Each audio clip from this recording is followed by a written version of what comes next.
The ballet invited 3 artists, really just to come and watch and be part and start conversation, start a dialogue with the choreographers and the dancers and just to sort of be around. And so really I spent my first, was it for 3 weeks? I think I spent my first week, a couple of weeks really just sitting in and getting to know the music and getting to know the process of choreography, and was completely blown away by the sort of physicality of ballet, something that I hadn't really quite appreciated. So I was seeing what they did and how they did it, and towards the end of that I wanted to show them what I do.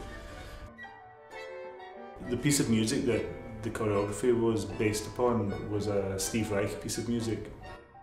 It struck me that the music was made up of these very precise individual notes. There was no kind of long swathes or orchestrated sort of swathes or chords, and so you have this this composition that's made up of very precise points, and it made me think about this ceiling in an Oscar Niemeyer building, which is the Communist Party headquarters in Paris. It's made up of thousands of individual aluminium fins. Then the lighting is above it, and the light passes through it.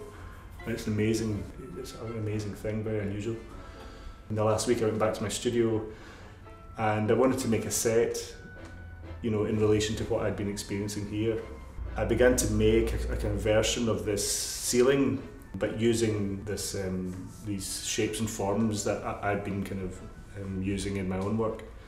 So I produced this little paper model of the ceiling, and then I inserted a pillar into it. And so I began to think of the ceiling as, on one hand, an architectural canopy or an architectural ceiling, but on the other hand, because the pattern was derived from these abstract trees, you could read the pillar as a tree trunk and the canopy as, an arboreal canopy, and the light that passes through it's like the light passing through leaves. So the two things together, you had this very sort of geometric architectural form, but you had this possibility for it to sort of pull in the idea of nature, or the two things together, this collapse of architecture and nature. It became a really key part of that work at the Baltic for the Turner Prize show. Ashley approached me and said, that set that you proposed to us, would you be interested in really just developing it or just realising it? And so we discussed all different aspects of lighting and how this might work within the constructs of a regular theatre space. And working closely with the lighting designer, and maybe talking about, well, it's really important to get the light from here, so we started to go, well, maybe we might add an extra dynamic if we just take this corner off of the ceiling, and we're tilting slightly, so it's not a flat ceiling, it's kind of sort of skewed, slightly tilted. So again, it brings this sort of dynamic, which relates, of course, to the energy and the movement. The key for this piece will be how light kind of interplays with it,